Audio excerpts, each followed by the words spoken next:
రవిచంద్ర, ఈ పార్టీలో గంజాయితో పాటుగా ఫారిన్ లిక్కర్ కూడా దొరికింది. మరి కేసు పెట్టడంలో పోలీసులు కూడా ఇప్పటివరకు ఎలాంటి రియాక్షన్ కనిపిస్తడం లేదు. వారి దగ్గర నుంచి కూడా ఎలాంటి క్లారిఫికేషన్ కూడా రాలేదు. దీనికి గల కారణాలు ఏమనుకోవచ్చు? అక్కడి తాజా సమాచారం ఏంటి? అయితే సిద్ధు, అంటే ఉన్నతాధికారుల నుంచి లోకల్ పోలీసులకు, ముఖ్యంగా ఈ చేవెళ్ల పోలీసులకు ఏదో ఒత్తిడి ఉన్నట్టు కూడా తెలుస్తుంది. ఎందుకంటే వాళ్ళు కొంత సమాచారం బయటకి చెప్పకూడదు అన్న ఆదేశాల మేరకే ఇప్పటి వరకు చెప్పట్లేదని చెప్పుకోవచ్చు. ఎందుకంటే ఇక్కడ పోలీసు యంత్రాంగం ఉంటుంది చేవెళ్లలో, కనీసం ఏ విధంగా కూడా సమాచారం ఇవ్వట్లేదు. జనరల్గా ఏ కేసు అయినా ఏ విధంగా దాడులు జరిగినా, డ్రగ్స్ మీద దాడులు జరిగినా కానీ వాళ్ళకి సంబంధించిన ఎవరైనా పాజిటివ్ వచ్చినా వాళ్ళ మీద కేసులు అయినా, ఎఫ్ఐఆర్ అయినా వాళ్ళని చూపిస్తారు. దాంతోపాటు సమాచారం ఇస్తారు, ఎఫ్ఐఆర్ కాపీలు కూడా ఇస్తారు. అలాంటిది ఏది ఇవ్వకుండానే గోప్యంగా ఉంచుతున్నారు. ఇందులో విచారణ కూడా గోప్యంగా చేపడుతున్నారు. అంతేకాకుండా మంగ్లీతో పాటు మరికొంతమంది పట్టుబట్టిన మరో 3 వ్యక్తులకు కూడా ఇందులో పాజిటివ్గా వచ్చింది. వాళ్ళ మీద కేసులు నమోదు చేశారు. దామోదర్ రెడ్డి కావచ్చు, మంగ్లీ కావచ్చు, మరో 2 రామకృష్ణ కావచ్చు, మేఘరాజు కావచ్చు, వీళ్ళ మీద 4 మీద కేసులు నమోదు చేశారు. వీళ్ళందరినీ వదిలేశారు. దీంతో అనుమానం తాగుతుందని కూడా చెప్పుకోవచ్చు. ఈ విచారణ ఎటు దారితీస్తుందన్న కోణంలో కూడా చూడాల్సింది. అంతేకాకుండా మంగ్లీ కూడా కొంతమంది పోలీసులు ఈ విధంగా వీడియో తీస్తున్న సమయంలో కూడా నా వీడియో తీయొద్దంటూ కూడా ఆమె వారించింది పోలీసులు. దాంతో పోలీసులు కూడా మేము మా డ్యూటీ మేము చేస్తున్నామంటూ కూడా మంగ్లీ మీద విధంగా సీరియస్ అయ్యారు. దీంతో విచారణ చేపట్టారు. ఇదంతా ఉదయం జరిగింది.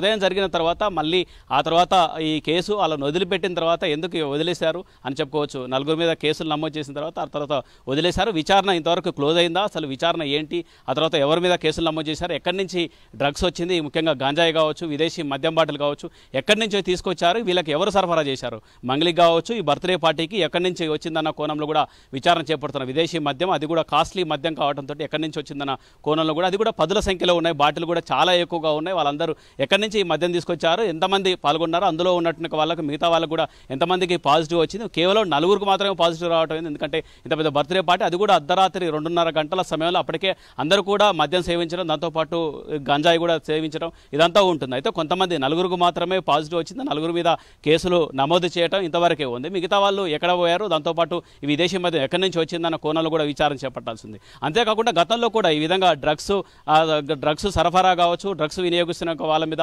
గతంలో దాడులు జరిగినప్పుడు ఆ తర్వాత మళ్ళీ అదే రిసార్ట్కు సీన్ రీకన్స్ట్రక్షన్ చేస్తారు. ఏ విధంగా వాడారు, ఎక్కడ తెచ్చారు, ఎట్లా ఉంది, ఏంటి పరిస్థితి ఏంటి, మళ్ళీ అంతా కూడా సేకరించాల్సి ఉంటుంది. ఆ విధంగా ఏ విధంగా చేయకపోవడం వాళ్ళని వదిలేయడంతో కొంత అనుమానాలకు తావిస్తుందని చెప్పుకోవచ్చు. మొత్తాన్ని మాత్రం మంగ్లీ, ఫోక్ సింగర్ మంగ్లీ గంజాయి తీసుకున్న విషయాన్ని తెలుసుకున్న తర్వాత సోషల్ మీడియాలో కూడా రకరకాలుగా చర్చలు జరుగుతున్నాయని చెప్పుకోవచ్చు. అయితే ఈ కేసుని ఇంతటితో వదిలేశారా, ఇక విచారణ కొనసాగితే మనం ఇప్పుడు చేవెళ్ల పోలీస్ స్టేషన్లో ఉన్నాం. మరి విచారణ ఎక్కడ ఉంది, ఎక్కడ కొనసాగుతుందన్న సమాచారం కూడా పోలీసులు గోప్యంగా ఉంచుతారని చెప్పుకోవచ్చు. సిద్ధు. ఓకే రవిచంద్ర, మీరు నా డ్యూటీ ఎట్లా వస్తారు? మీరు నా డ్యూటీకి అడ్డం లేకండి. మీరు నా డ్యూటీ ఎట్లా వస్తారు? మీరు చేయను. నా డ్యూటీకి అడ్డం లేకండి. మీరు చేయను. నా డ్యూటీకి అడ్డం లేకండి. నా డ్యూటీకి అడ్డం లేకండి. మీరు నా డ్యూటీ ఎట్లా వస్తారు? మీరు నా డ్యూటీకి అడ్డం లేకండి. మీరు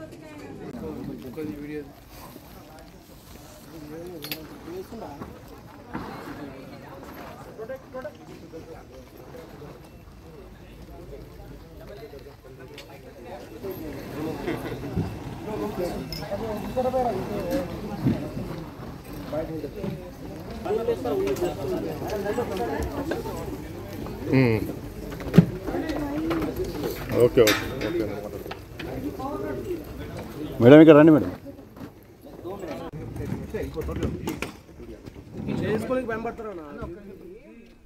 చేవెళ్ల త్రిపుర రిసార్ట్పై పోలీసులు దాడి చేశారు. ఈ పార్టీలో డ్రగ్స్ వాడుతున్నారన్న సమాచారంతో పోలీసులు దాడులు చేయగా విదేశీ మద్యం పట్టుబడింది. పార్టీలో పాల్గొన్న వారికి డ్రగ్స్ పరీక్షలు నిర్వహించగా పలువురికి గంజాయి పాజిటివ్గా తేలింది. దీంతో చేవెళ్ల పోలీస్ స్టేషన్లో కేసు నమోదు చేసిన పోలీసులు దర్యాప్తు చేస్తున్నారు. ఫోక్ సింగర్ మంగ్లీ బర్త్డే సందర్భంగా పార్టీ ఏర్పాటు చేసినట్టు తెలుస్తోంది. మీరు నా డ్యూటీకి అడ్డం లేకండి. మీరు నా డ్యూటీ ఎట్లా వస్తారు? మీరు చేయను. నా డ్యూటీకి అడ్డం లేకండి. మీరు చేయను. నా డ్యూటీకి అడ్డం లేకండి. నా డ్యూటీకి అడ్డం లేకండి. మీరు నా డ్యూటీ ఎట్లా వస్తారు? మీరు నా డ్యూటీకి అడ్డం లేకండి. మీరు నా డ్యూటీ ఎట్లా వస్తారు? మీరు చేయను. చేయను.